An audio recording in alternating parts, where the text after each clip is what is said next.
cuando la mejor amiga de mi esposa me escribió a las 2 de la madrugada diciendo: «Necesito verte urgente», sin que Silvia lo sepa. Pensé que era un drama pasajero. Pero cuando me sentó en aquella cafetería del centro de Valencia y me mostró su teléfono móvil temblando, vi conversaciones, fechas, fotografías y un plan meticuloso que empezaba así: «Hoy por fin lo sacamos de la casa». Mi propia familia llevaba 7 meses planeando mi destrucción. Antes de continuar, suscríbete al canal, activa la campanita, porque todos los días tenemos nuevas historias. Deja tu like y cuéntanos en los comentarios desde qué ciudad nos estás viendo. Me llamo Emilio Navarro Sanz. Tengo 67 años recién cumplidos y durante 40 años creí que conocía perfectamente a las personas con quienes compartía mi vida. Creí que el matrimonio que construí con Silvia Moreno Díaz desde mayo de 1985 era sólido, basado en respeto mutuo y cariño genuino. Creí que mi hijo Marcos Navarro Moreno, de 38 años, era un hombre responsable que valoraba los sacrificios que hice por él durante toda su vida. Creí en la familia, en la lealtad, en esos valores que mis padres me enseñaron cuando era apenas un niño creciendo en las calles estrechas de Valencia. Pero todo lo que creía se derrumbó en una sola noche. Era viernes 12 de octubre de 2023. Recuerdo la fecha exacta porque ese día había celebrado discretamente el aniversario de la apertura de mi antigua farmacia, el negocio que heredé de mi padre y que dirigí durante 35 años, hasta jubilarme hace 5. Silvia había salido temprano esa mañana diciendo que tenía cita con el médico para revisión de rutina, y Marcos llevaba semanas sin visitarnos, alegando exceso de trabajo en su empresa de consultoría tecnológica. Yo estaba en casa, solo, leyendo tranquilamente en el salón cuando mi teléfono móvil vibró sobre la mesa. Eran exactamente las 2:14 de la madrugada. El nombre que apareció en la pantalla me sorprendió profundamente. Beatriz Ruiz Ortega. Beatriz era la supuesta mejor amiga de Silvia desde hacía más de 20 años. Se conocieron en un curso de cerámica artística en el Centro Cultural del barrio y desde entonces eran inseparables. Tomaban café juntas todos los jueves, viajaban ocasionalmente a Madrid para ver exposiciones de arte, se llamaban casi diariamente para charlar sobre banalidades que yo nunca terminaba de comprender. Pero entre Beatriz y yo siempre hubo una distancia extraña, una frialdad cortés que nunca logramos superar pese a los años de convivencia social en reuniones familiares y cenas organizadas por Silvia. El mensaje era breve pero inquietante. Emilio, necesito hablar contigo urgentemente, a solas, sin que Silvia lo sepa. Por favor, es importante. Mañana a las 4 de la tarde en la cafetería Azahar, cerca de la Plaza de la Virgen. No me ignores, te lo ruego. Leí el mensaje 3 veces seguidas intentando encontrarle sentido.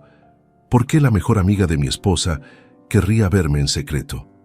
¿Qué podía ser tan urgente que no podía esperar hasta el día siguiente en horario normal? ¿Por qué específicamente pedía que Silvia no lo supiera? Mi primer impulso fue despertar a Silvia, mostrarle el mensaje y preguntarle directamente qué estaba pasando. Pero algo en el tono desesperado de aquellas palabras me detuvo. Había una vulnerabilidad ahí, un ruego genuino que raramente había visto en Beatriz, siempre tan compuesta y segura de sí misma. Respondí brevemente: «Estaré ahí». No pude dormir el resto de la noche. Di vueltas en la cama mientras Silvia roncaba suavemente a mi lado, completamente ajena a mi inquietud. Intenté imaginar qué podría querer decirme Beatriz. Quizás tenía problemas matrimoniales con su esposo y necesitaba consejo. Quizás había descubierto que Silvia tenía algún problema de salud grave que me ocultaba. Quizás era algo relacionado con dinero, alguna inversión fallida o deuda que necesitaba resolver discretamente. Jamás, ni en mis peores suposiciones, imaginé la verdad que estaba a punto de descubrir. El sábado transcurrió con lentitud agónica. Silvia pasó la mañana ordenando armarios y hablando por teléfono con una amiga sobre no sé qué problema con una vecina del edificio. Yo fingí normalidad absoluta. Desayuné tranquilo.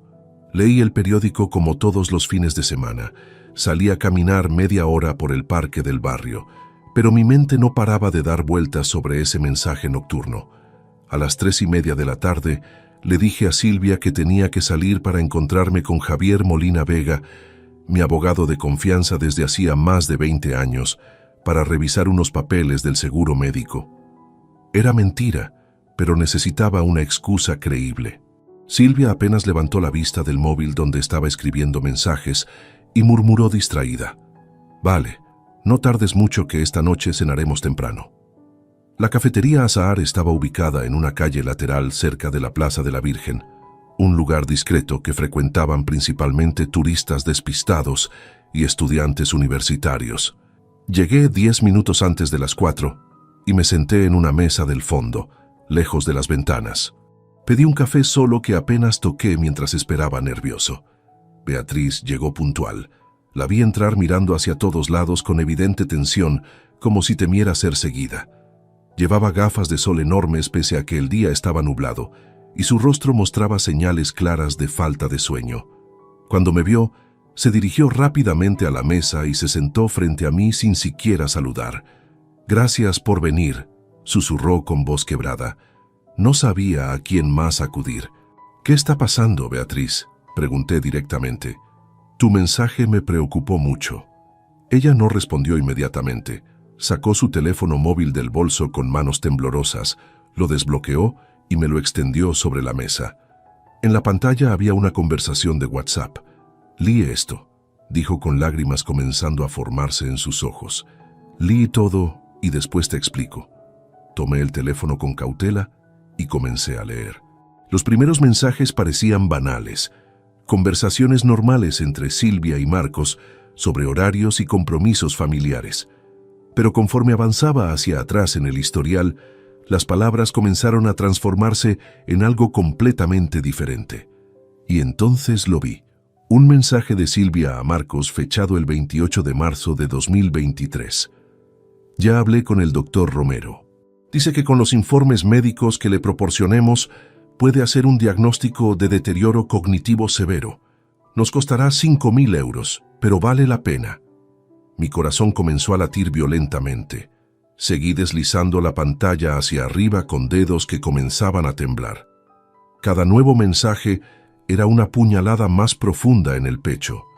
No podía creer lo que estaban leyendo mis ojos, pero ahí estaba, escrito con la frialdad de quien planea algo perfectamente calculado. Mensaje de Marcos, 30 de marzo. ¿Estás segura de que funcionará? No quiero que nos descubra antes de tiempo. Respuesta de Silvia. Tranquilo, tu padre es demasiado confiado, nunca sospecha nada. Llevamos 40 años juntos y jamás ha dudado de mí ni una sola vez. Sentí náuseas. La mujer con quien había compartido 4 décadas de vida, la madre de mi único hijo, hablaba de mí como si fuera un estorbo, un objetivo a eliminar. Levanté la vista hacia Beatriz, que me observaba con expresión devastada. «Sigue leyendo», murmuró ella limpiándose las lágrimas. «Hay más, mucho más». Volví a concentrarme en la pantalla. Los mensajes se multiplicaban, fechados a lo largo de abril, mayo, junio de 2023. Era una conversación continua, metódica, donde madre e hijo discutían cada detalle de su plan macabro como si estuvieran organizando unas simples vacaciones familiares. 5 de abril, Silvia. Hablé con Beatriz. Ella aceptó testificar que te ha visto desorientado, confundido con las fechas, repitiendo las mismas historias. Le pagaremos 10.000 euros cuando todo termine. Mi estómago se contrajo violentamente. Miré a Beatriz con ojos llenos de incredulidad y dolor. Ella asintió lentamente, incapaz de sostener mi mirada. Yo acepté al principio, confesó con voz rota. Silvia me dijo que era por tu propio bien, que estabas desarrollando demencia senil y que necesitaban protegerte de ti mismo. Me convenció de que sería temporal, solo hasta que firmaran unos papeles importantes. Pero después comencé a ver mensajes que me hicieron dudar de todo. ¿Qué mensajes?, pregunté con voz apenas audible. Beatriz tomó el teléfono de mis manos y buscó otra conversación. Esta era entre Silvia y una tal Patricia Soler, nombre que no reconocí inmediatamente. 10 de junio, Silvia. Patricia, necesito que me consigas los formularios para internación involuntaria en centros psiquiátricos privados, los que se usan cuando el paciente representa peligro para sí mismo o para terceros. Patricia. ¿Estás hablando en serio? Esos documentos requieren firmas de 2 médicos independientes y un juez. Silvia. Por eso necesito contactos, gente que entienda que a veces hay que actuar rápido por el bien del enfermo. El dinero no es problema. Patricia. Te va a costar mínimo 20.000 euros conseguir ese tipo de colaboración. Silvia. Perfecto. Cuando tengamos el patrimonio de Emilio bajo control, recuperaremos eso y mucho más. Solté el teléfono sobre la mesa como si quemara. Mi respiración se había vuelto agitada, errática. Todo mi cuerpo temblaba de rabia e incredulidad. ¿Patrimonio bajo control? ¿Internación involuntaria? Mi propia esposa planeaba encerrarme en un psiquiátrico usando documentos falsificados. No puede ser real. Susurré más para mí mismo que para Beatriz. Tiene que ser algún malentendido terrible. No hay malentendido, Emilio, respondió ella con firmeza inesperada. Llevo 3 meses leyendo estas conversaciones, sintiéndome cada vez más enferma. Al principio intenté convencerme de que Silvia actuaba por preocupación genuina, que tal vez tú realmente necesitabas ayuda y yo no lo veía. Pero entonces, Beatriz volvió a tomar el teléfono y me mostró otro intercambio. Este era del 23 de julio, apenas 3 meses atrás. Marcos. Mamá, ¿de verdad crees que papá no se dará cuenta cuando empecemos a mover el dinero? Silvia. Tu padre es un ingenuo que siempre ha confiado ciegamente en mí. Manejo todas las cuentas bancarias desde hace años. Él ni siquiera revisa los extractos mensuales. Cuando nos demos cuenta, ya habremos transferido lo suficiente para pagar tus deudas y asegurar nuestro futuro. Marcos. ¿Y si se resiste a la internación? Silvia. Para eso están los sedantes y el personal especializado. Una vez dentro de la clínica de Granada, firmará lo que sea necesario. Y si no lo hace voluntariamente, el doctor Romero ya tiene preparado el informe de incapacidad mental permanente. Las palabras danzaban frente a mis ojos. Incapacidad mental permanente. Clínica de Granada. Sedantes. Cada término era más aterrador que el anterior. No estaban planeando un simple engaño financiero. Estaban planeando destruir mi vida completamente, encerrarme lejos de todo y todos, borrarme como si nunca hubiera existido. ¿Cuándo? Logré articular finalmente. ¿Cuándo planeaban hacer esto? Beatriz respiró hondo antes de responder. Su rostro mostraba una mezcla de culpa, miedo y determinación que jamás había visto en ella. 23 de enero de 2024, dijo con claridad dolorosa. El día de tu cumpleaños número 68. Silvia lo eligió específicamente porque dijo que la edad lo haría parecer más creíble, más natural, que nadie sospecharía nada si un hombre de casi 70 años comenzaba a mostrar signos de deterioro mental. El golpe emocional fue tan brutal que casi no pude respirar. Mi propio cumpleaños. El día que debería celebrar otro año de vida, ellos lo habían elegido como fecha para mi destrucción final. Había una crueldad calculada en esa decisión que trascendía cualquier cosa que pudiera haber imaginado. ¿Por qué?, pregunté con voz quebrada. ¿Por qué Silvia haría esto? ¿Por qué Marcos? Yo les he dado todo. Trabajé durante 35 años en esa farmacia para darles una vida cómoda. Nunca les negué nada. Pagué la universidad privada de Marcos, sus viajes al extranjero, su primer apartamento. ¿Por qué me harían algo así? Beatriz tomó mis manos sobre la mesa. Las suyas estaban heladas, temblando tanto como las mías. Por dinero, Emilio. Solo por dinero, respondió con amargura absoluta. Marcos tiene deudas enormes, 60.000 euros en apuestas deportivas online. Un prestamista violento lo está amenazando, le ha dado plazo hasta febrero próximo o irá tras su familia. Silvia vio en tu patrimonio la solución perfecta para salvar a su hijo. Pero yo los habría ayudado, protesté desesperado. Si Marcos me hubiera dicho que tenía problemas, Habríamos buscado una solución juntos. Soy su padre, por el amor de Dios. Ellos no querían tu ayuda, Emilio.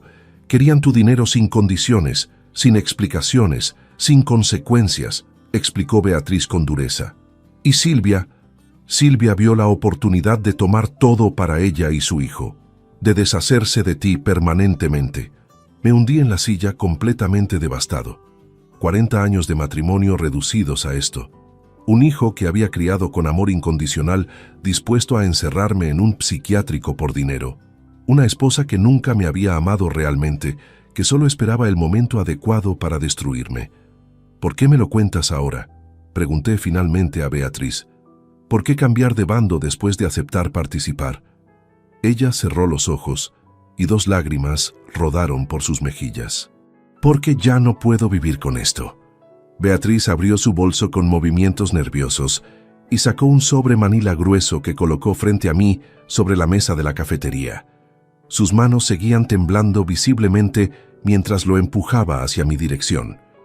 Esto es lo que me hizo despertar definitivamente, dijo con voz cargada de remordimiento. Hace 2 semanas, Silvia me invitó a su casa cuando supuestamente tú habías salido a caminar. Me pidió que firmara un documento como testigo de tu comportamiento errático. Dijo que era rutinario, algo preventivo por si algún día realmente necesitabas ayuda médica.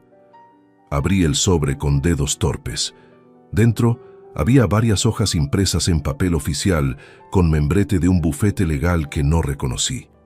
El primer documento llevaba fecha del 15 de septiembre de 2023, apenas un mes atrás. Lo leí con creciente horror mientras cada palabra se clavaba como un cuchillo en mi pecho.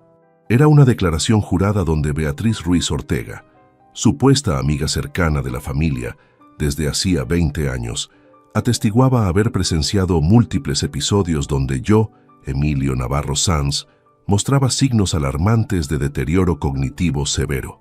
Según el texto, me había visto olvidar nombres de personas conocidas, repetir las mismas anécdotas 3 o 4 veces en la misma conversación, perderme regresando a casa desde el supermercado del barrio y mostrar episodios de agresividad verbal sin provocación aparente.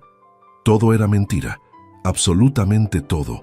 Jamás me había perdido, jamás había olvidado nombres importantes, jamás había sido agresivo con nadie.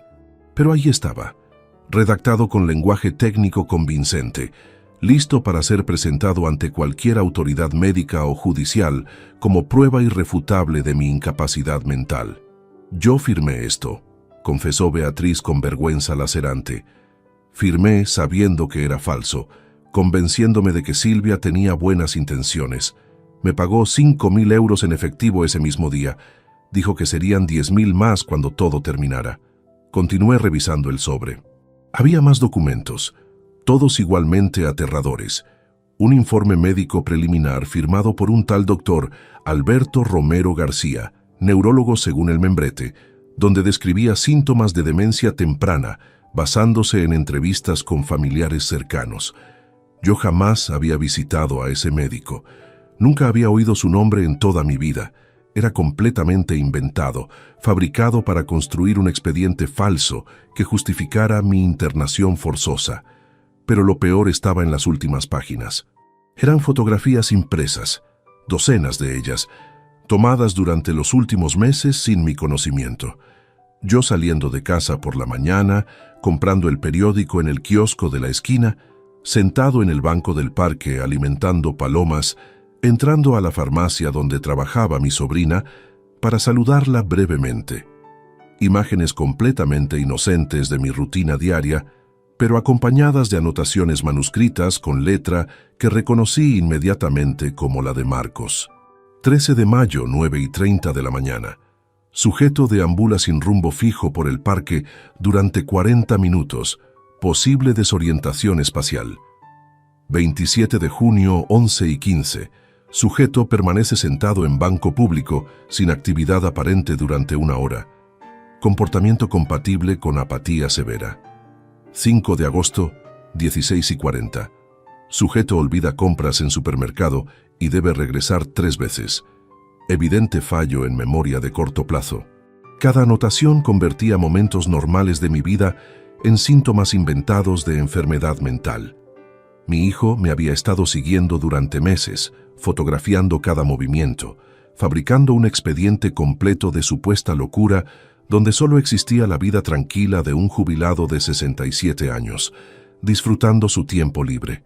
¿Cómo pudiste participar en esto?, exploté finalmente, incapaz de contener la rabia que bullía en mi interior. ¿Cómo pudiste mirarme a los ojos en las cenas familiares sabiendo que estabas ayudándolos a destruirme? Beatriz sollozó abiertamente, sin importarle ya las miradas curiosas de otros clientes de la cafetería. No lo sé, Emilio. No tengo excusa. Silvia era mi mejor amiga desde hace tanto tiempo. Cuando me propuso esto, lo presentó como un favor familiar urgente. Me dijo que tú estabas enfermo realmente, pero te negabas a aceptarlo, que necesitaban intervenir antes de que te hicieras daño o dilapidaras todo el patrimonio en malas decisiones. Me manipuló perfectamente porque yo confiaba en ella ciegamente. Guardé silencio, procesando toda la información que estaba recibiendo. Mi cerebro funcionaba a velocidad frenética, intentando comprender la magnitud de la traición. No era solo Silvia, no era solo Marcos.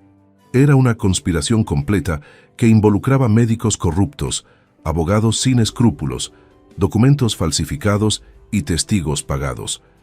Habían construido un caso entero contra mí con la eficiencia de una operación criminal profesional. ¿Qué te hizo cambiar de opinión finalmente?, pregunté cuando logré controlar mi voz. Beatriz sacó su teléfono nuevamente y buscó otra conversación.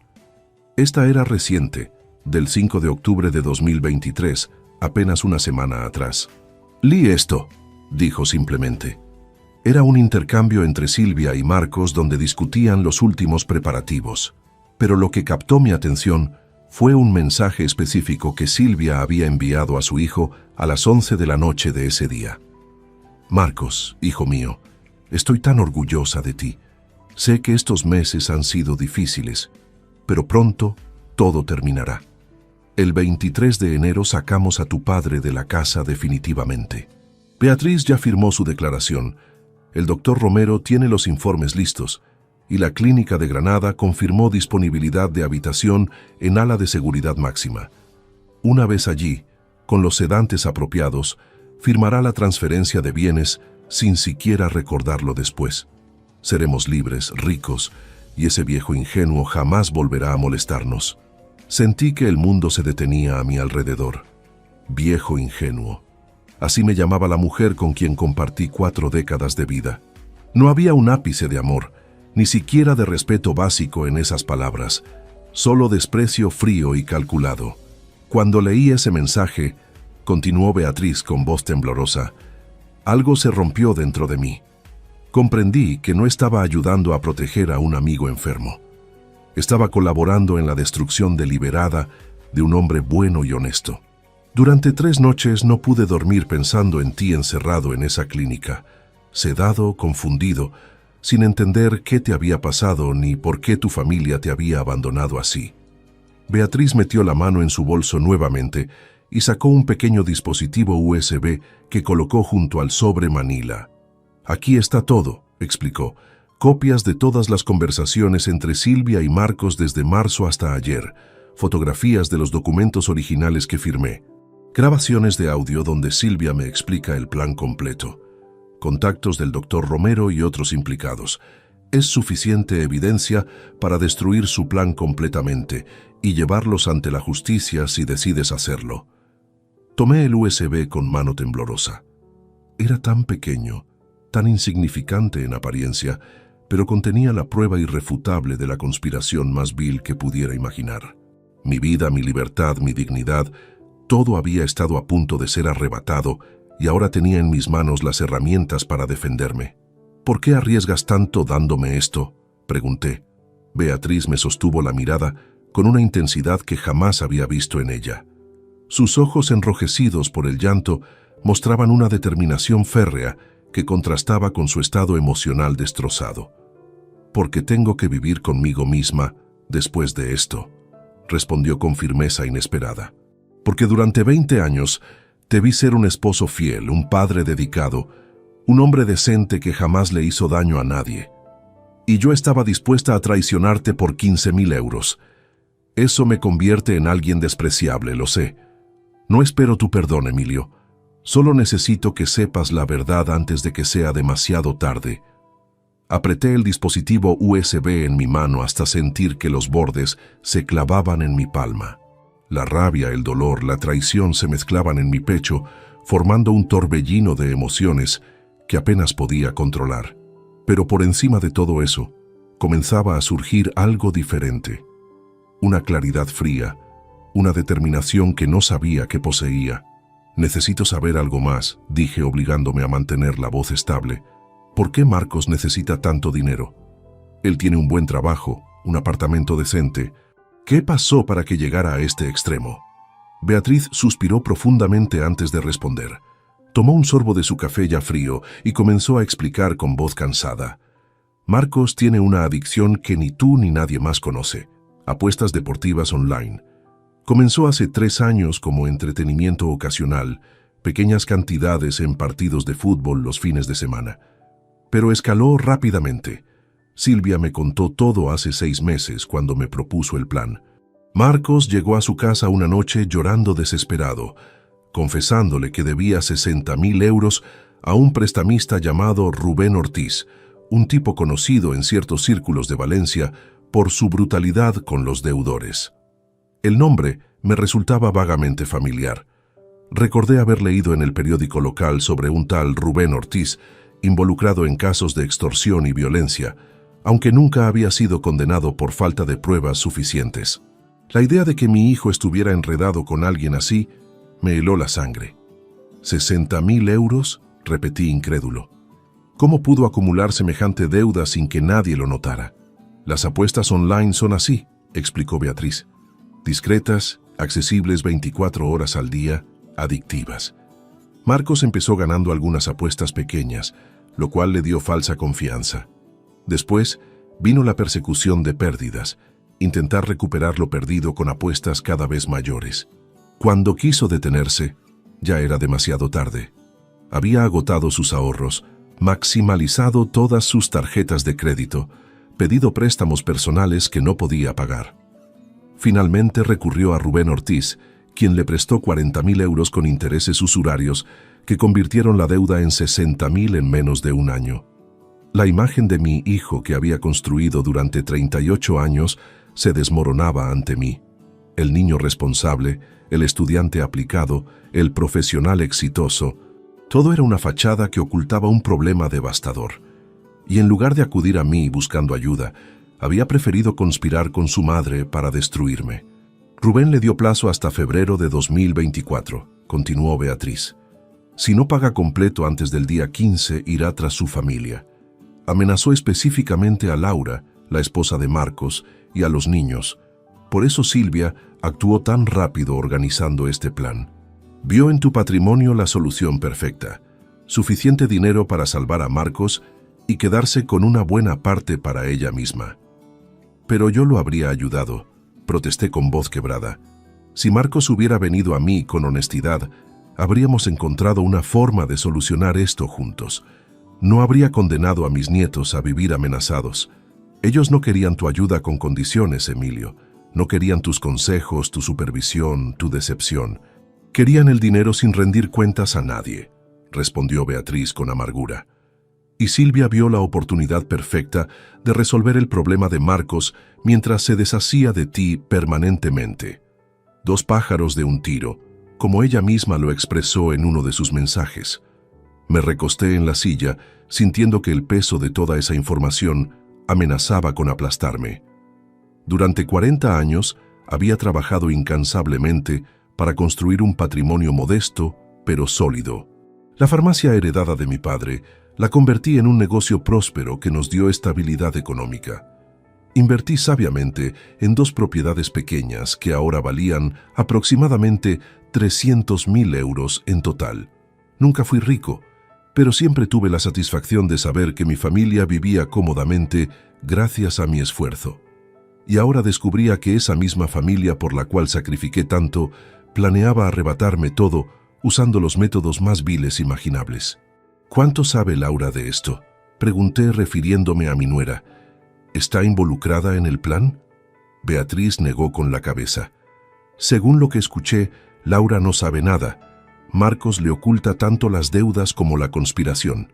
Silvia insistió en mantenerla completamente ajena porque teme que Laura podría oponerse o, peor aún, contártelo todo. Tu nuera siempre te ha tenido aprecio genuino. Eso, al menos, era un pequeño consuelo. Laura, mi nuera desde hacía 8 años, siempre había sido amable y respetuosa conmigo. Me dolía pensar que vivía engañada junto a un hombre capaz de traicionar así a su propio padre. ¿Qué vas a hacer ahora?, preguntó Beatriz con cautela. ¿Vas a confrontarlos directamente? La pregunta flotó en el aire entre nosotros mientras mi mente trabajaba frenéticamente. Mi primer impulso era volver a casa inmediatamente, enfrentar a Silvia con toda la evidencia y exigir explicaciones. Quería gritar, romper cosas, descargar 4 décadas de rabia acumulada en esos pocos minutos de descubrimiento. Pero algo me detuvo.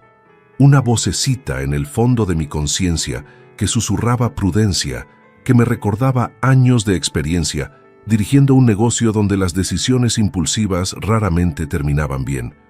Si los enfrentaba ahora, sin preparación adecuada, podrían destruir evidencia, inventar coartadas, manipular la situación para convertirme a mí en el villano. No, si iban a jugar sucio, yo tendría que ser más inteligente. No voy a confrontarlos todavía, respondí lentamente, mientras la idea tomaba forma en mi cabeza. Voy a hacer algo que jamás pensaron que sería capaz de hacer. ¿Qué cosa?, preguntó Beatriz intrigada. La miré directamente a los ojos y por primera vez desde que comenzó esta pesadilla, sentí una chispa de control sobre mi propia vida. Voy a protegerme, voy a reunir más evidencia. Y cuando llegue el momento adecuado, voy a destruir su plan tan completamente que jamás puedan volver a amenazarme. Beatriz asintió lentamente, reconociendo la determinación en mi voz. ¿Necesitas mi ayuda? Ya me ayudaste más de lo que puedo expresar, respondí sinceramente. Regresé a casa esa tarde con el dispositivo USB guardado en el bolsillo interior de mi chaqueta, sintiendo su peso como si transportara un explosivo. Silvia estaba en la cocina preparando la cena, tarareando una canción, mientras picaba verduras con movimientos mecánicos. La escena era tan cotidiana, tan normal, que por un momento dudé de la realidad de lo que acababa de descubrir. ¿Cómo te fue con Javier?, preguntó sin siquiera voltear a mirarme. La mención del nombre de mi abogado me dio una idea súbita. Javier Molina Vega había sido mi asesor legal desde hacía más de 20 años. Lo conocí cuando compré mi primera propiedad de inversión y desde entonces manejaba todos mis asuntos legales. Era discreto, eficiente y sobre todo absolutamente confiable. Bien, solo revisamos algunas cosas del seguro. Mentí con una facilidad que me sorprendió a mí mismo. Tengo que volver a verlo el lunes para firmar unos papeles adicionales. Murmuró Silvia distraídamente. La cena estará lista en media hora. Subí a nuestro dormitorio y cerré la puerta con seguro. Saqué mi teléfono móvil y busqué el número de Javier. Eran las 6:40 de la tarde del sábado, horario poco apropiado para llamadas profesionales, pero esto no podía esperar hasta el lunes. Marqué y esperé mientras los tonos resonaban eternamente en mi oído.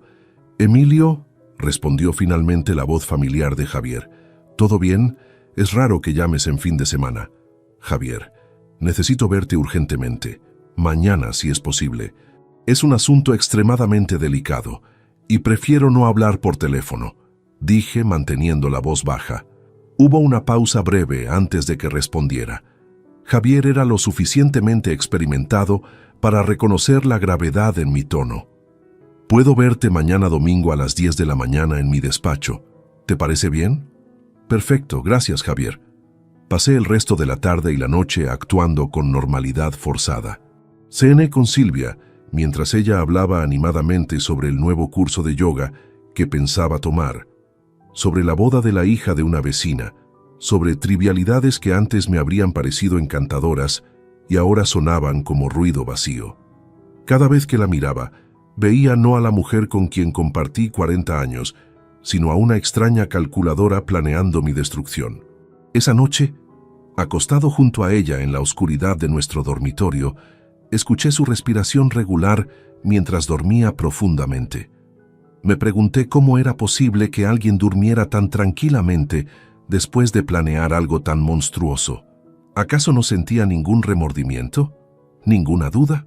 La mujer que roncaba suavemente a mi lado era una completa desconocida. El domingo por la mañana, le dije a Silvia que tenía una reunión en el club de ajedrez donde había empezado a jugar desde mi jubilación. Era mentira, por supuesto, pero ella aceptó la explicación sin cuestionar nada. Salí de casa a las 9:30, asegurándome de llevar el dispositivo USB y el sobre Manila que Beatriz me había entregado. El despacho de Javier estaba ubicado en el centro de Valencia, en un edificio antiguo, restaurado con elegancia sobria. Llegué puntual y lo encontré esperándome en su oficina privada, vestido informalmente con pantalones vaqueros y camisa polo, muy diferente de su habitual traje de trabajo. «Siéntate, Emilio. Te ves terrible», dijo Javier con preocupación genuina mientras me indicaba uno de los sillones de cuero frente a su escritorio. «¿Qué está pasando?». Durante la siguiente hora le conté absolutamente todo. Le mostré el contenido del USB en su computadora portátil, las conversaciones entre Silvia y Marcos, los documentos falsificados, las fotografías de vigilancia, el plan completo para internarme en una clínica psiquiátrica. Javier escuchó en silencio cada vez más sombrío, tomando notas ocasionales en una libreta legal. Cuando terminé, se recostó en su silla y exhaló lentamente. «Esto es grave, Emilio. Muy grave. Estamos hablando de conspiración para cometer fraude, falsificación de documentos médicos, apropiación indebida, posiblemente intento de secuestro dependiendo de cómo un juez interprete la internación forzosa. Tu esposa y tu hijo podrían enfrentar cargos criminales serios». «No me importan los cargos criminales todavía», respondí con firmeza. «Primero necesito protegerme. Necesito asegurarme de que no puedan ejecutar su plan bajo ninguna circunstancia».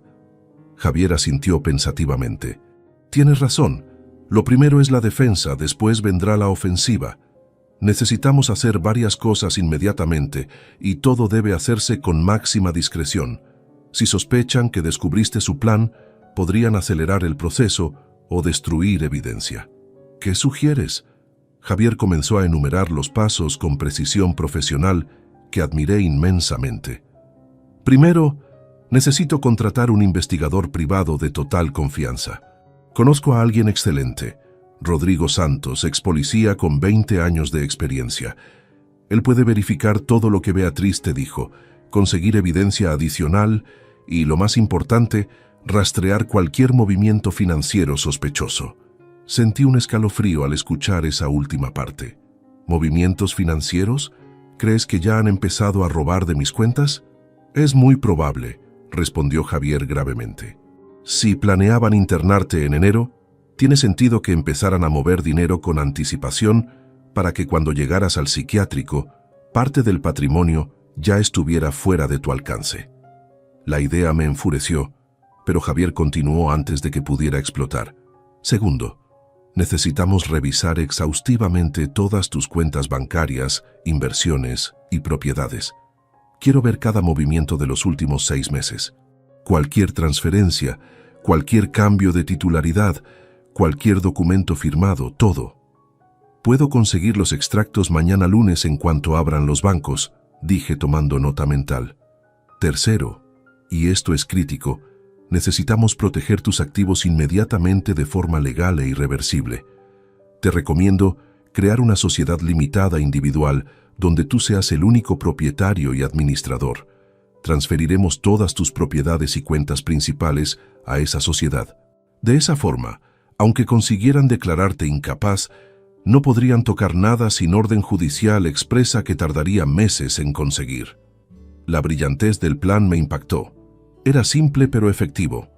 ¿Cuánto tiempo tomaría establecer esa sociedad? «Con la urgencia del caso puedo tener la lista en 2 semanas máximo», respondió Javier. Las siguientes 3 semanas fueron las más difíciles de mi vida. No por el trabajo físico o mental que requerían, sino por la actuación constante que debía mantener. Cada mañana me levantaba junto a Silvia, desayunábamos juntos mientras ella leía revistas de decoración y yo fingía interés en sus comentarios sobre cortinas nuevas para el salón. Cada conversación telefónica con Marcos, donde preguntaba por los nietos, era una tortura, sabiendo que mi propio hijo contaba los días para encerrarme en un psiquiátrico. Pero mientras ellos creían que todo seguía normal, yo trabajaba meticulosamente en mi defensa. Rodrigo Santos, el investigador que Javier contrató, resultó ser extraordinariamente eficiente. En solo 5 días me entregó un informe devastador. Silvia había abierto una cuenta bancaria conjunta con Marcos el 18 de septiembre de 2023, apenas 3 semanas antes de que Beatriz me revelara todo. Para hacerlo, había falsificado mi firma en una procuración notarial, usando documentos que ella misma preparó con un software de edición digital. Pero lo peor vino cuando revisamos mis cuentas principales. 45.000 euros habían sido transferidos gradualmente desde mi cuenta de ahorros de toda la vida hacia esa nueva cuenta conjunta. Transferencias de 5.000, 7.000, 3.000 euros realizadas durante agosto, septiembre y octubre, siempre en horarios donde yo no solía revisar mis movimientos bancarios. Silvia conocía perfectamente mis hábitos y los explotó con precisión quirúrgica. El 28 de octubre, domingo por la tarde, ocurrió algo que cambiaría completamente mi estrategia. Silvia recibió una llamada que la puso visiblemente nerviosa. Escuché fragmentos de la conversación desde la cocina donde fingía preparar café.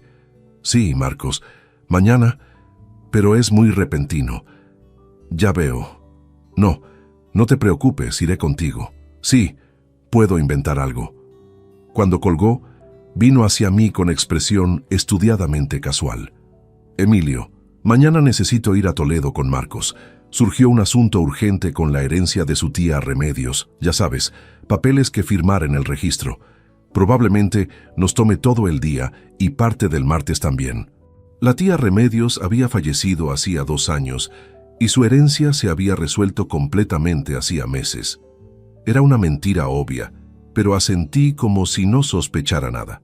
Por supuesto, no hay problema. ¿Necesitas que te lleve a la estación? No.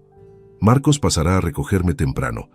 Tú descansa, aprovecha para ver esos documentales de historia que tanto te gustan. Esa noche, después de que Silvia se durmiera, bajé silenciosamente al estudio y llamé a Rodrigo. Le expliqué la situación, y él comprendió inmediatamente la oportunidad que se presentaba. Es el momento perfecto para instalar equipos de vigilancia, dijo con voz profesional y tranquila. Si van a estar fuera todo el lunes y parte del martes, tenemos tiempo suficiente para hacer un trabajo limpio. Micrograbadores de última generación que se activan por voz, imposibles de detectar sin equipo especializado. El lunes 29 de octubre a las 8 de la mañana, vi partir a Silvia con una maleta pequeña. Marcos la recogió en su coche y ambos se marcharon rápidamente, sin imaginar siquiera que los estaba observando desde la ventana del segundo piso con una mezcla de dolor y determinación fría. A las 9 en punto, Rodrigo llegó acompañado de un técnico especializado. Durante las siguientes 4 horas, instalaron dispositivos microscópicos en lugares estratégicos, detrás del marco de fotos de la sala, dentro del enchufe del comedor, bajo la mesita de noche del lado de Silvia en nuestro dormitorio. Equipos profesionales que grabarían cualquier conversación con claridad perfecta. Todo está sincronizado con una aplicación en tu teléfono, explicó Rodrigo, mostrándome cómo funcionaba. Puedes escuchar en tiempo real o revisar grabaciones posteriores. Las baterías duran 3 meses y la calidad de audio es excepcional. Cuando se marcharon, limpié meticulosamente cualquier rastro de su visita. Acomodé los muebles exactamente como estaban, verifiqué que no hubiera polvo removido o señales de manipulación. Todo debía lucir absolutamente normal. Silvia regresó el martes 30 de octubre por la tarde, cansada pero de buen humor. No notó absolutamente nada diferente en la casa. Esa noche, después de cenar, Subió a darse un baño largo mientras yo me instalaba en el estudio, con auriculares y mi teléfono móvil. No tuve que esperar mucho para los primeros resultados devastadores. El miércoles 31 de octubre por la mañana, Silvia recibió una llamada de Marcos mientras yo, supuestamente, había salido a comprar pan. Me quedé en la calle esperando 5 minutos antes de regresar, tiempo suficiente para que ella se sintiera segura de hablar libremente. Los micrograbadores capturaron cada palabra con claridad aterradora. «Mamá, el doctor Romero confirmó.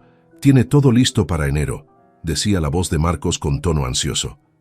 «Los informes médicos están perfectamente redactados, imposibles de refutar. Cualquier juez los aceptaría sin cuestionar». «Excelente, hijo. ¿Y la clínica de Granada?» «Confirmaron disponibilidad en el ala de seguridad máxima. Es perfecta, mamá. Está a 3 horas de Valencia, alejada de todo. Las visitas están estrictamente controladas y reguladas. Nadie podrá verlo sin autorización expresa del director médico». «¿Y el director está con nosotros?» «Completamente. Le pagamos 15.000 euros por adelantado como acordamos. Él se encargará personalmente de que papá reciba la medicación apropiada para mantenerlo, digamos, cooperativo». Escuché a Silvia reír, una risa fría, cruel, que jamás había oído salir de su boca. «Sedantes suficientes para que firme lo que necesitemos, sin siquiera recordarlo después». «Perfecto. Tu padre siempre fue tan ingenuo, tan confiado. Jamás sospechó nada durante 40 años. No va a empezar ahora». «¿Estás segura de que Beatriz no hablará?», preguntó Marcos con preocupación súbita. «Beatriz está bien controlada», respondió Silvia con confianza absoluta. «Le pagué 5.000 euros por su declaración y le prometí otros 10.000 cuando todo termine. Además, ella misma firmó documentos comprometedores. Si nos traiciona, se hunde con nosotros. No dirá nada». Cerré los ojos sintiendo cómo la traición de Beatriz cobraba nueva dimensión. Ella me había dado la información, sí, pero solo después de haber participado activamente durante meses. Su arrepentimiento llegó demasiado tarde, cuando su conciencia finalmente pesó más que el dinero prometido. «¿Y si papá se resiste físicamente el día que lo llevemos?», insistió Marcos. «No lo hará. Ese día le diremos que vamos a una consulta médica rutinaria en Granada, algo relacionado con su chequeo anual. Subirá al coche confiado como siempre. Cuando lleguemos a la clínica y comprenda dónde está realmente, ya será tarde. El personal de seguridad está entrenado para manejar pacientes difíciles». Grabé esa conversación completa y la guardé en 3 lugares diferentes: el teléfono móvil, una memoria USB nueva y la nube encriptada que Rodrigo me había ayudado a configurar. Era evidencia demoledora que ningún juez podría ignorar, pero necesitaba más. Necesitaba entender completamente hasta dónde llegaba esta traición. El 5 de noviembre, Javier me citó en su despacho con noticias importantes. La sociedad limitada individual estaba casi lista. Faltaban solo algunos trámites finales, pero había algo más urgente que discutir. «Emilio, Rodrigo descubrió algo preocupante», dijo Javier con expresión grave mientras extendía varios documentos sobre su escritorio. «Silvia intentó cambiar los beneficiarios de tu seguro de vida la semana pasada. Falsificó tu firma nuevamente en formularios del banco». Tomé los papeles con manos temblorosas. Efectivamente, ahí estaban formularios oficiales donde supuestamente yo solicitaba que en caso de mi fallecimiento, el seguro de vida por 150.000 euros fuera pagado directamente a Silvia Moreno Díaz y Marcos Navarro Moreno como únicos beneficiarios, eliminando cualquier cláusula de distribución equitativa o revisión legal. «Por suerte, el banco tiene protocolo estricto para estos cambios», continuó Javier. «Requieren presencia física del titular con identificación oficial». Cuando Silvia presentó los documentos por correo, el gerente los rechazó y solicitó que vinieras personalmente.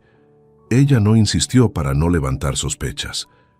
«Está preparando mi muerte», susurré sintiendo escalofríos recorrer mi espalda. «No solo mi internación, sino mi muerte». «No necesariamente muerte física», aclaró Javier rápidamente, «pero sí muerte legal y social. Una vez internado en esa clínica bajo diagnóstico de demencia severa, medicado permanentemente, sin contacto exterior, serías prácticamente un muerto viviente. Y eventualmente, si algo te ocurriera dentro de la clínica, nadie cuestionaría demasiado la muerte de un anciano enfermo. La frialdad de esa lógica me aterrorizó profundamente. Silvia lo había pensado todo con precisión macabra.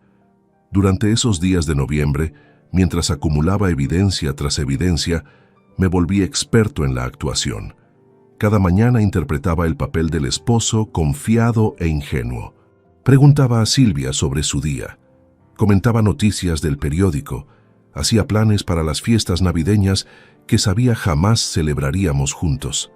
Y cada noche, solo en el estudio con mis auriculares, escuchaba grabaciones que confirmaban la profundidad del engaño. El 14 de noviembre capturé algo que me destrozó de manera definitiva. Silvia estaba hablando por teléfono con alguien llamada Mercedes, una amiga suya que yo conocía vagamente de reuniones sociales ocasionales.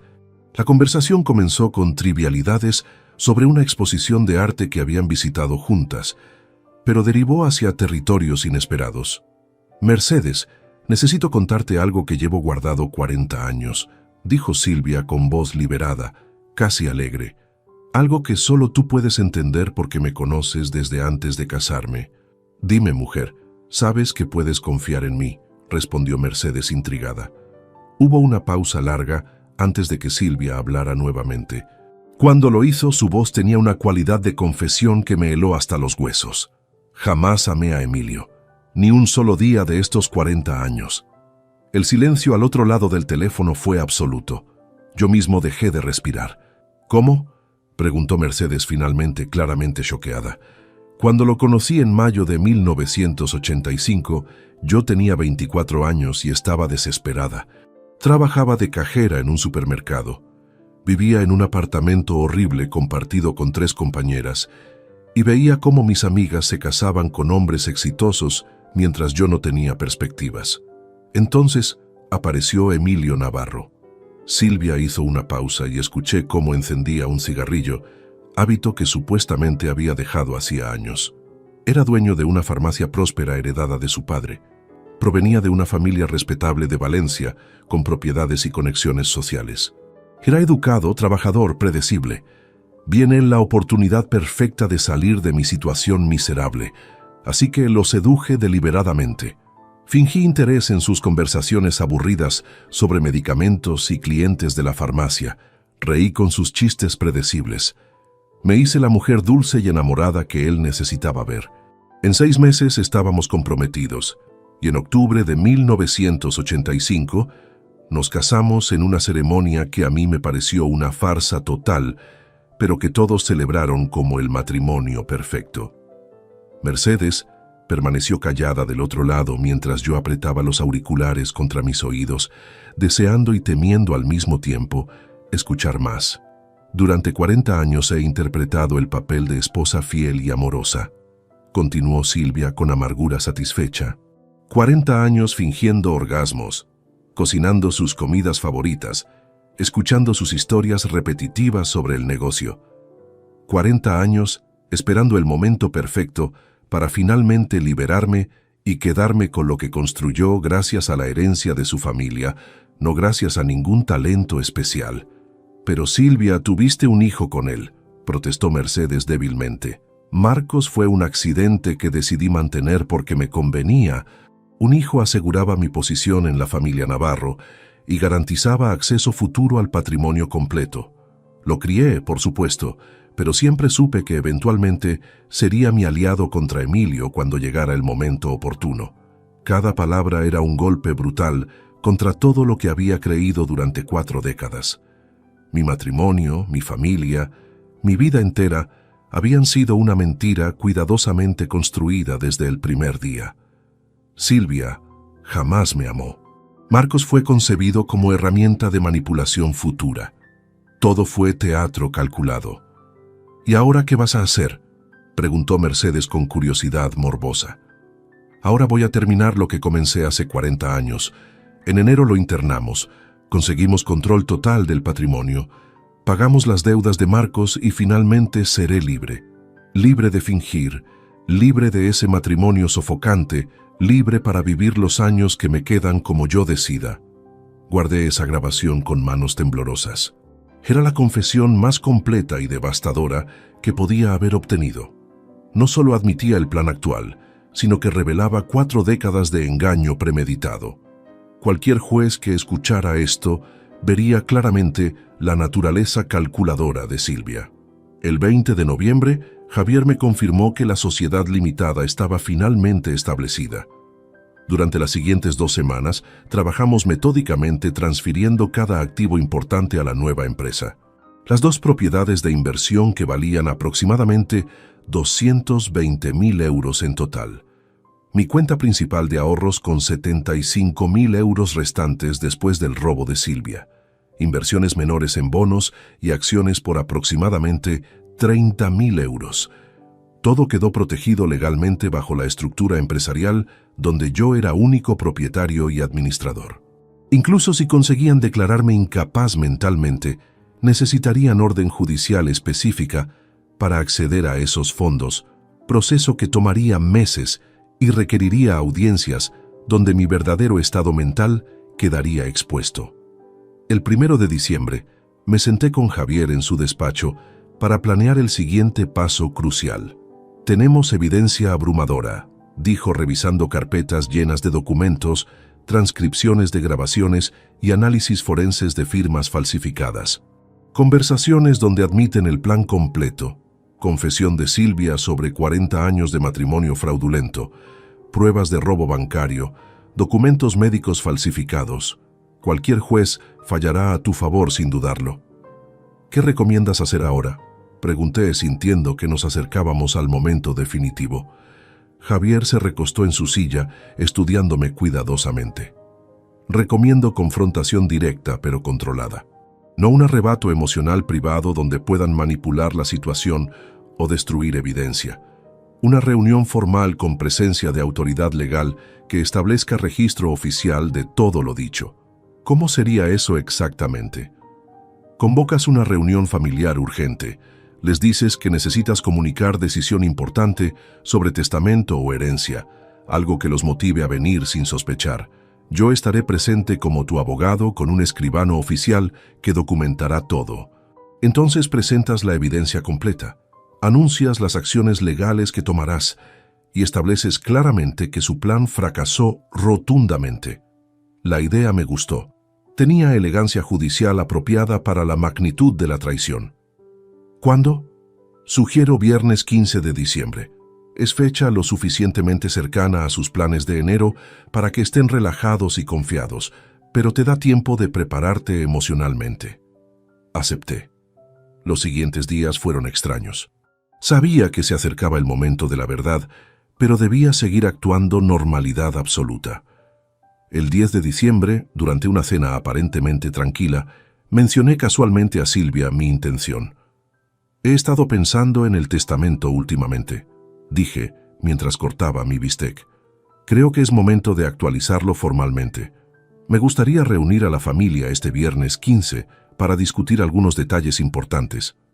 Silvia levantó la vista de su plato con interés apenas disimulado. «¿Qué tipo de detalles?». «Quiero asegurarme de que todo esté claro sobre la distribución de bienes cuando yo falte. Marcos debe estar presente también. Es importante que ambos conozcan mis decisiones finales». Vi el brillo en sus ojos. Creyó que finalmente iba a firmar el testamento que llevaban meses esperando, el documento que les daría acceso legal a todo. «Me parece excelente idea, Emilio. Llamaré a Marcos hoy mismo para confirmarlo». Esa noche escuché la llamada entre madre e hijo a través de los micrograbadores. «Marcos, tu padre quiere reunirnos el viernes para hablar del testamento. Creo que finalmente va a firmarlo». «¿Estás segura, mamá? ¿No sospecha nada?». «Para nada. Está actuando completamente normal. Esto es perfecto, hijo. Si firma el testamento a nuestro favor ahora, ni siquiera necesitaremos esperar hasta enero. Será mucho más simple». Sonreí amargamente al escuchar su confianza ciega. El viernes 15 de diciembre llegó finalmente.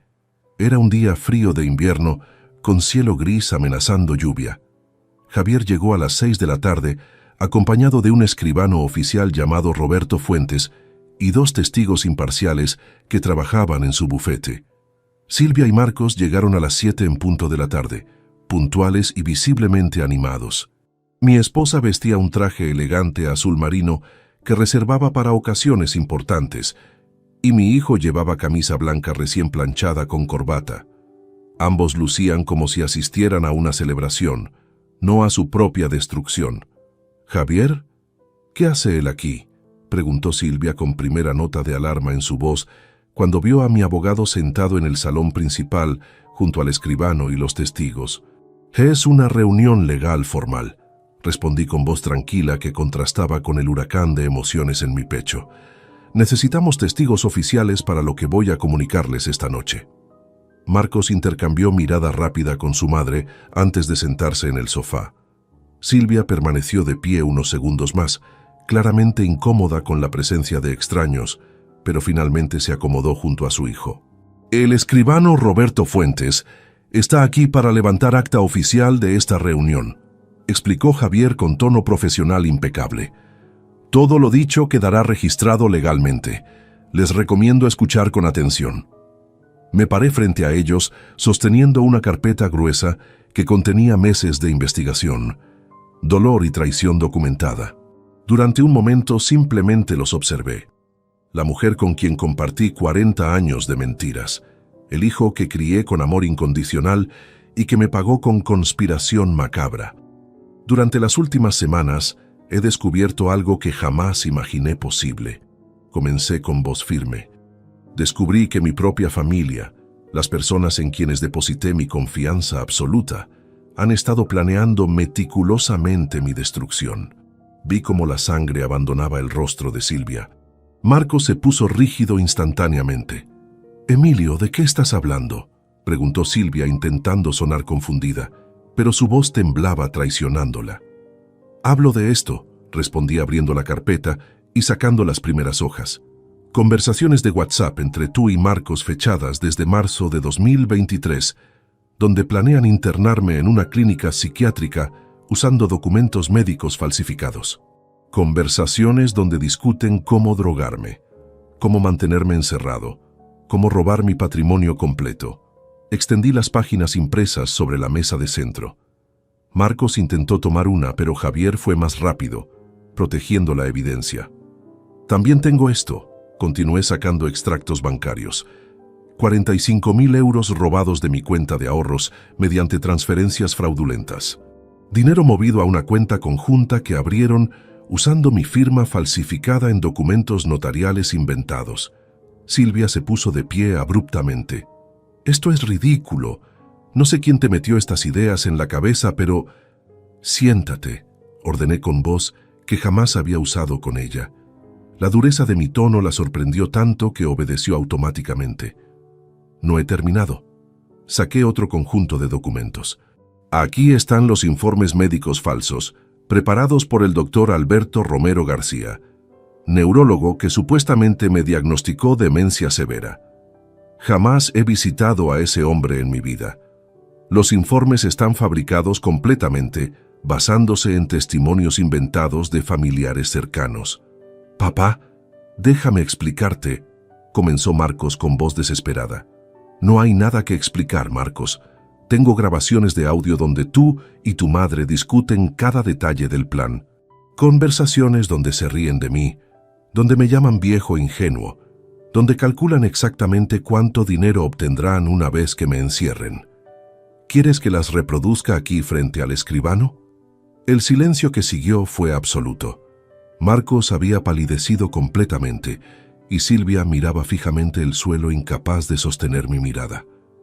Pero lo más devastador, continué sintiendo cómo la voz se me quebraba por primera vez, es esto. Saqué la transcripción de la conversación entre Silvia y Mercedes. La conversación donde confesaba 40 años de matrimonio fraudulento, donde admitía jamás haberme amado, donde revelaba que nuestro hijo fue concebido como herramienta de manipulación futura. 40 años, Silvia, 40 años compartiendo vida, cama, sueños, mientras tú fingías cada segundo. 40 años donde yo te amé genuinamente, mientras tú solo esperabas el momento apropiado para destruirme y quedarte con lo que construí. Silvia levantó la vista finalmente y vi en sus ojos algo que me heló la sangre. No arrepentimiento, no vergüenza, sino rabia pura porque su plan había sido descubierto. ¿Quién te contó?, exigió con voz fría. ¿Fue Beatriz? Esa maldita traidora. No importa quién me contó, interrumpí. Lo importante es que sé todo, cada detalle, cada mentira, cada movimiento que planeaban hacer. Javier se puso de pie en ese momento, asumiendo el control profesional de la situación. Emilio Navarro Sanz ha tomado medidas legales completas para protegerse, anunció formalmente mientras el escribano documentaba cada palabra. Primero, todo el patrimonio ha sido transferido legalmente a una sociedad limitada individual, donde él es único propietario y administrador. Segundo, se ha presentado demanda formal de divorcio por causa de fraude matrimonial y apropiación indebita. Tercero, se ha presentado denuncia criminal contra ambos por falsificación de documentos, intento de secuestro mediante internación forzosa y robo bancario. ¿Qué?, gritó Marcos poniéndose de pie violentamente. «Papá, no puedes hacer esto. Yo soy tu hijo».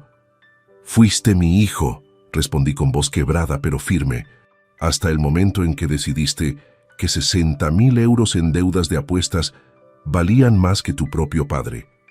Hasta el momento en que conspiraste con tu madre para drogarme, encerrarme y robarme todo lo que construí durante una vida de trabajo honesto. Marcos comenzó a llorar abiertamente, un espectáculo patético que no me conmovió en absoluto. Fue mamá, ella me obligó. Yo no quería hacer nada de esto. El prestamista amenazaba a Laura y los niños. Estaba desesperado, sollozaba intentando justificar lo injustificable. «Mentiroso», escupí con asco. «Tengo grabaciones donde te ríes de mí, donde describes con placer los sedantes que pensabas darme, donde calculas exactamente cómo dividir mi patrimonio. Nadie te obligó, Marcos, lo elegiste voluntariamente». Javier continuó con su exposición legal implacable. Cuarto punto: deserdación total e irrevocable de Marcos Navarro Moreno. Documento firmado y registrado oficialmente en notaría el día 10 de diciembre de 2023. Quinto punto: orden de restricción contra ambos, prohibiendo cualquier contacto directo o indirecto con Emilio Navarro Sanz bajo pena de arresto inmediato.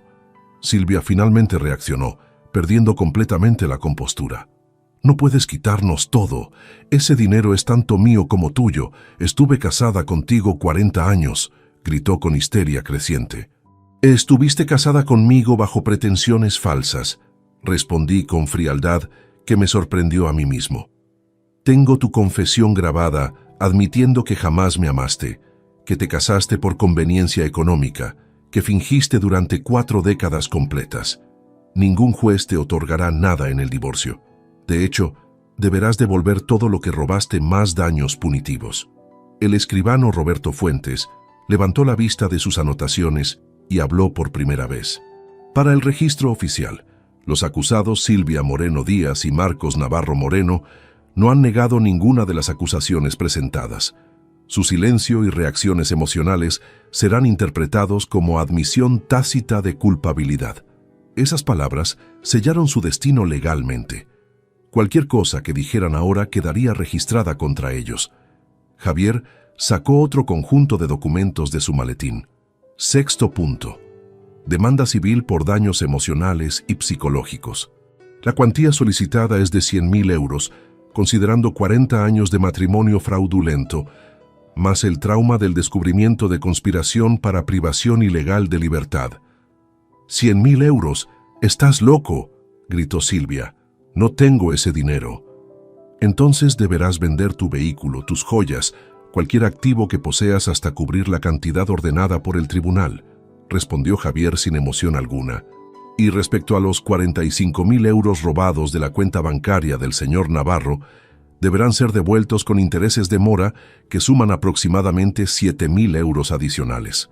Total a reintegrar, 52.000 euros en plazo no mayor a 60 días. Marcos se dejó caer en el sofá completamente derrotado. No tengo esa cantidad. El prestamista Rubén Ortiz me está buscando. Si no le pago antes del 15 de febrero próximo, cumplirá sus amenazas contra mi familia. Ese ya no es problema de mi cliente, respondió Javier fríamente. Usted creó esa situación con su adicción al juego. Deberá resolverla por medios propios legales. Quizás vendiendo su apartamento.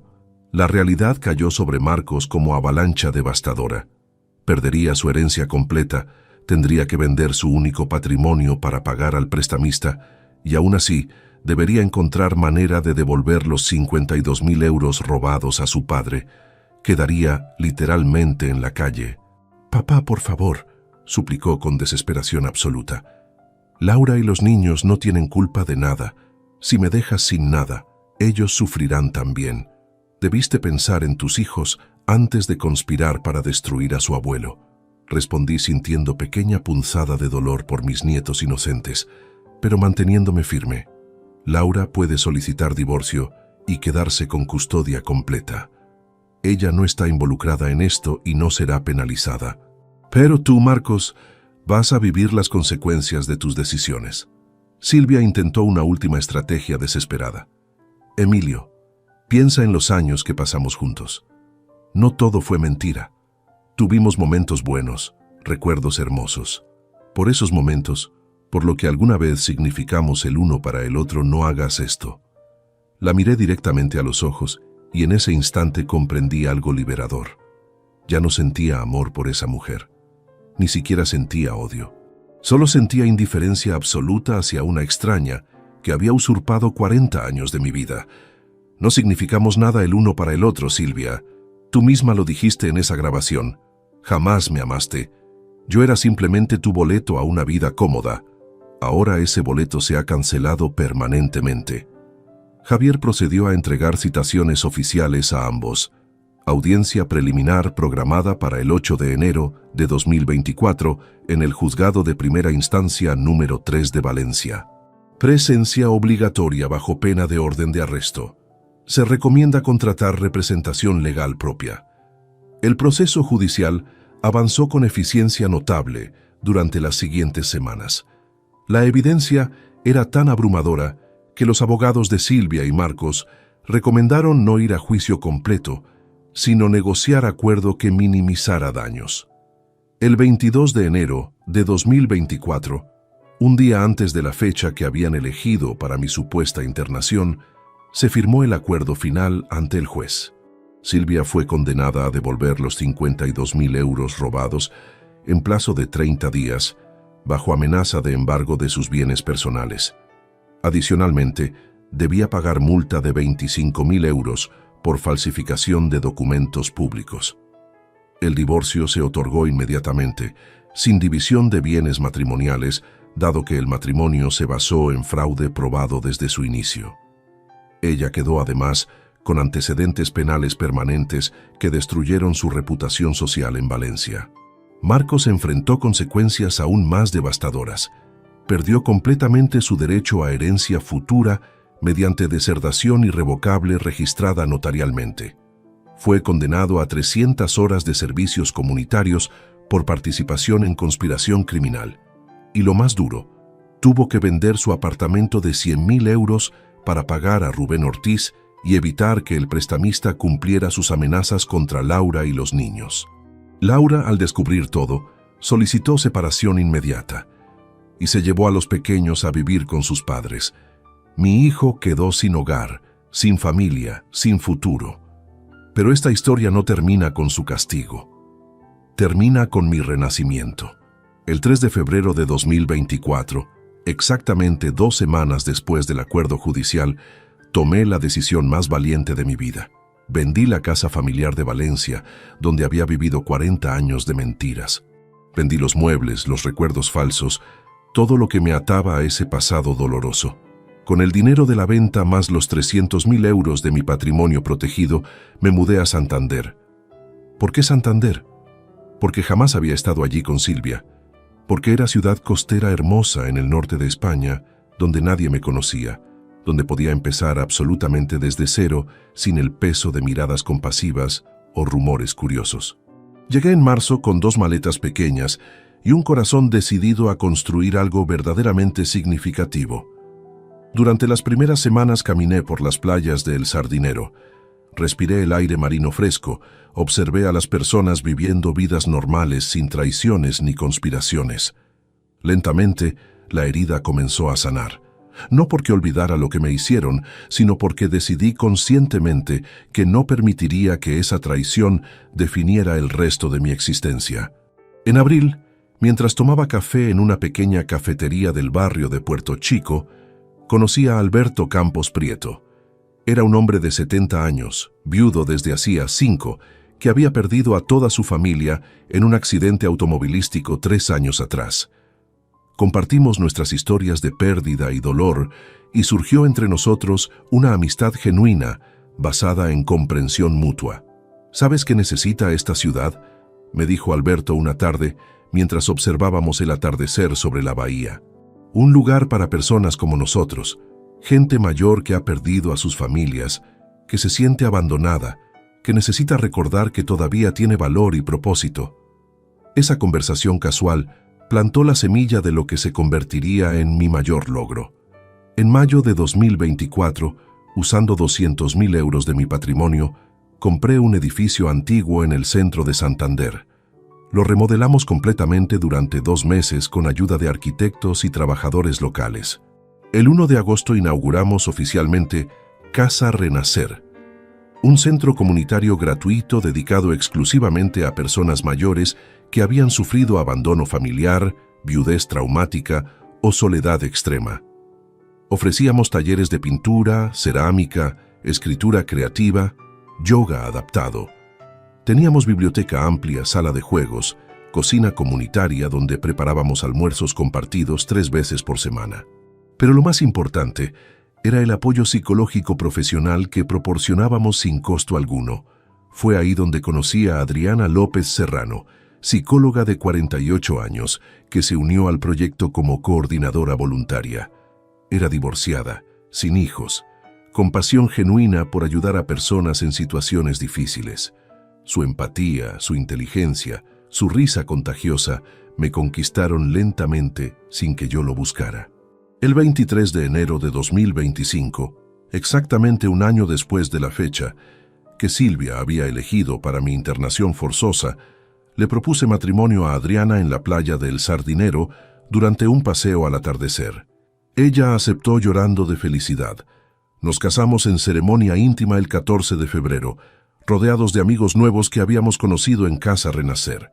Por primera vez en 69 años, experimenté lo que era amar y ser amado genuinamente, sin mentiras, sin cálculos, sin segundas intenciones. Adriana me aceptó completo, con mi pasado doloroso, mis cicatrices emocionales, mis miedos, y yo la amé con la intensidad de quien finalmente comprende el valor real del amor verdadero. En junio de 2025, publiqué un libro titulado Reconstruir después de la traición.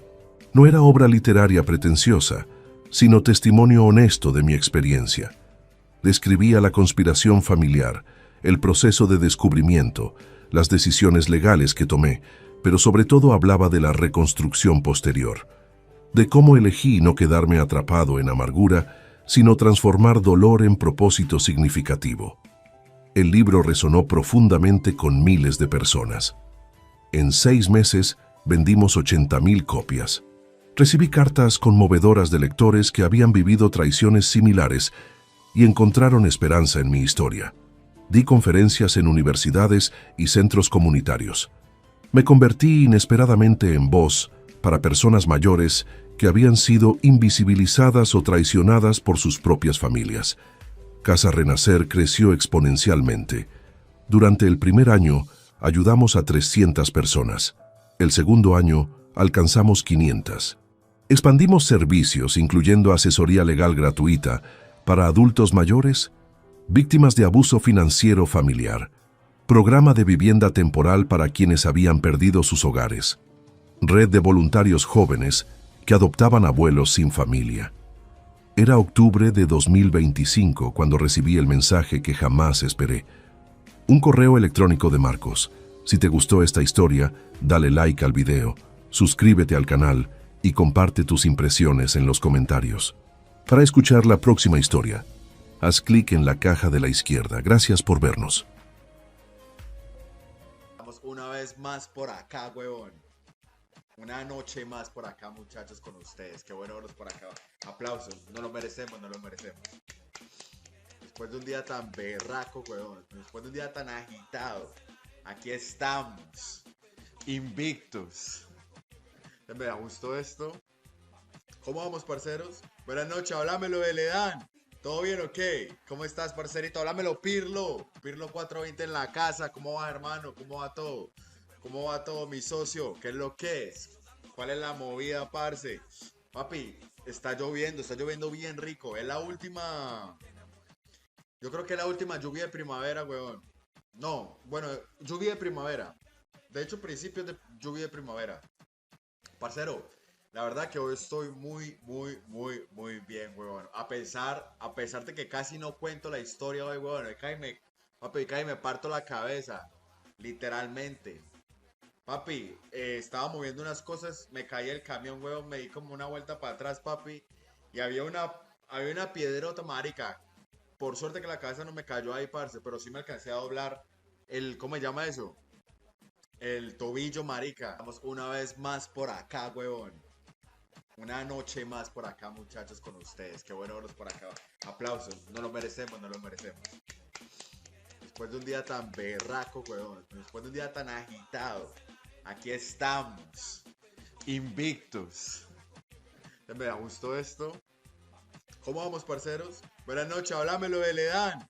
¿Todo bien o qué? ¿Cómo estás, parcerito? Háblamelo, Pirlo. Pirlo 420 en la casa. ¿Cómo va, hermano? ¿Cómo va todo? ¿Cómo va todo, mi socio? ¿Qué es lo que es? ¿Cuál es la movida, parce? Papi, está lloviendo bien rico. Es la última... Yo creo que es la última lluvia de primavera, weón. No, bueno, lluvia de primavera. De hecho, principios de lluvia de primavera. Parcero, la verdad que hoy estoy muy bien, huevón. A pesar de que casi no cuento la historia hoy, huevón. Papi, me parto la cabeza. Literalmente. Papi, estaba moviendo unas cosas, me caí el camión, huevón, me di como una vuelta para atrás, papi. Y había una piedrota, marica. Por suerte que la cabeza no me cayó ahí, parce, pero sí me alcancé a doblar ¿cómo se llama eso? El tobillo, marica. Vamos una vez más por acá, huevón. Una noche más por acá, muchachos, con ustedes. Qué bueno verlos por acá. Aplausos. No lo merecemos, no lo merecemos.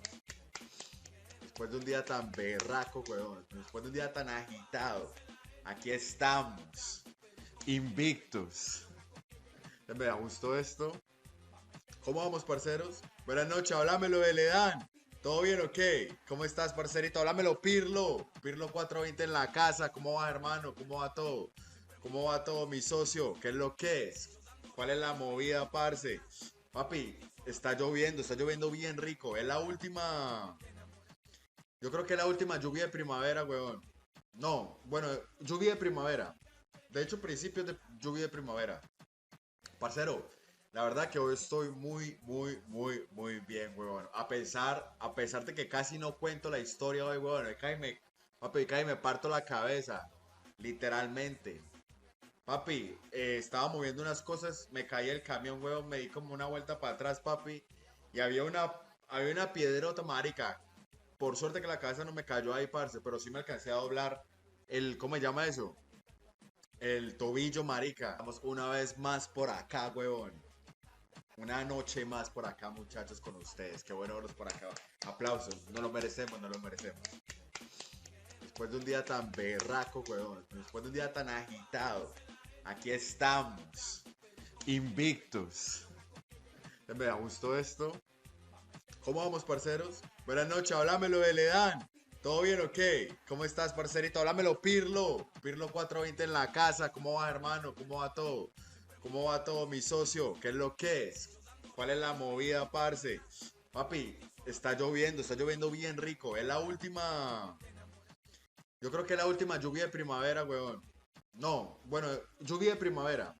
De hecho, principios de lluvia de primavera. Parcero, La verdad que hoy estoy muy bien, huevón. A pesar de que casi no cuento la historia hoy, huevón. Papi, cae me parto la cabeza. Literalmente. Papi, estaba moviendo unas cosas, me caí el camión, huevón, me di como una vuelta para atrás, papi. Y había una piedrota, marica. Por suerte que la cabeza no me cayó ahí, parce, pero sí me alcancé a doblar ¿cómo se llama eso? El tobillo, marica. Vamos una vez más por acá, huevón. Una noche más por acá, muchachos, con ustedes. Qué bueno verlos por acá. Aplausos. No lo merecemos, no lo merecemos. Después de un día tan berraco, huevón. Después de un día tan agitado. Aquí estamos. Invictus. Me da gusto esto. ¿Cómo vamos, parceros? Buenas noches, háblamelo de Ledán. ¿Todo bien o qué? ¿Cómo estás, parcerito? Háblamelo, Pirlo. Pirlo 420 en la casa. ¿Cómo va, hermano? ¿Cómo va todo? ¿Cómo va todo, mi socio? ¿Qué es lo que es? ¿Cuál es la movida, parce? Papi, está lloviendo bien rico. Es la última. Yo creo que es la última lluvia de primavera, weón. No, bueno, lluvia de primavera. De hecho, principios de lluvia de primavera. Parcero, la verdad que hoy estoy muy bien, weón. A pesar de que casi no cuento la historia hoy, weón. Papi, cae me parto la cabeza. Literalmente. Papi, estaba moviendo unas cosas, me caí el camión, weón, me di como una vuelta para atrás, papi. Y había una piedrota, marica. Por suerte que la cabeza no me cayó ahí, parce, pero sí me alcancé a doblar ¿cómo se llama eso? El tobillo, marica. Vamos una vez más por acá, huevón. Una noche más por acá, muchachos, con ustedes. Qué bueno verlos por acá. Aplausos. No lo merecemos, no lo merecemos. Después de un día tan berraco, huevón. Después de un día tan agitado. Aquí estamos. Invictus. Me da gusto esto. ¿Cómo vamos, parceros? Buenas noches, háblamelo de Ledán. ¿Todo bien o qué? ¿Cómo estás, parcerito? Háblamelo, Pirlo. Pirlo 420 en la casa. ¿Cómo va, hermano? ¿Cómo va todo? ¿Cómo va todo, mi socio? ¿Qué es lo que es? ¿Cuál es la movida, parce? Papi, está lloviendo bien rico. Es la última. Yo creo que es la última lluvia de primavera, weón. No, bueno, lluvia de primavera. De hecho, principios de lluvia de primavera. Parcero, la verdad que hoy estoy muy bien, huevón. A pesar de que casi no cuento la historia hoy, huevón. Papi, cae me parto la cabeza. Literalmente. Papi, estaba moviendo unas cosas, me caí el camión, huevón, me di como una vuelta para atrás, papi. Y había una piedrota, marica. Por suerte que la cabeza no me cayó ahí, parce, pero sí me alcancé a doblar ¿cómo se llama eso? El tobillo, marica. Vamos una vez más por acá, huevón. Una noche más por acá, muchachos, con ustedes. Qué bueno verlos por acá. Aplausos. No lo merecemos, no lo merecemos. Después de un día tan berraco, huevón. Después de un día tan agitado. Aquí estamos. Invictus. Me da gusto esto. ¿Cómo vamos, parceros? Buenas noches, háblamelo de Ledán. ¿Todo bien o qué? ¿Cómo estás, parcerito? Háblamelo, Pirlo. Pirlo 420 en la casa. ¿Cómo va, hermano? ¿Cómo va todo? ¿Cómo va todo, mi socio? ¿Qué es lo que es? ¿Cuál es la movida, parce? Papi, está lloviendo bien rico. Es la última. Yo creo que es la última lluvia de primavera, weón. No, bueno, lluvia de primavera. De hecho, principios de lluvia de primavera. Parcero, la verdad que hoy estoy muy bien, weón. A pesar de que casi no cuento la historia hoy, weón. Papi, cae me parto la cabeza. Literalmente. Papi, estaba moviendo unas cosas, me caí el camión, weón, me di como una vuelta para atrás, papi. Y había una piedrota, marica. Por suerte que la cabeza no me cayó ahí, parce, pero sí me alcancé a doblar ¿cómo se llama eso? El tobillo, marica. Vamos una vez más por acá, huevón. Una noche más por acá, muchachos, con ustedes. Qué bueno verlos por acá. Aplausos. No lo merecemos, no lo merecemos. Después de un día tan berraco, huevón. Después de un día tan agitado. Aquí estamos. Invictus. Me da gusto esto. ¿Cómo vamos, parceros? Buenas noches, háblamelo de Ledán. ¿Todo bien o qué? ¿Cómo estás, parcerito? Háblamelo, Pirlo. Pirlo 420 en la casa. ¿Cómo va, hermano? ¿Cómo va todo? ¿Cómo va todo, mi socio? ¿Qué es lo que es? ¿Cuál es la movida, parce?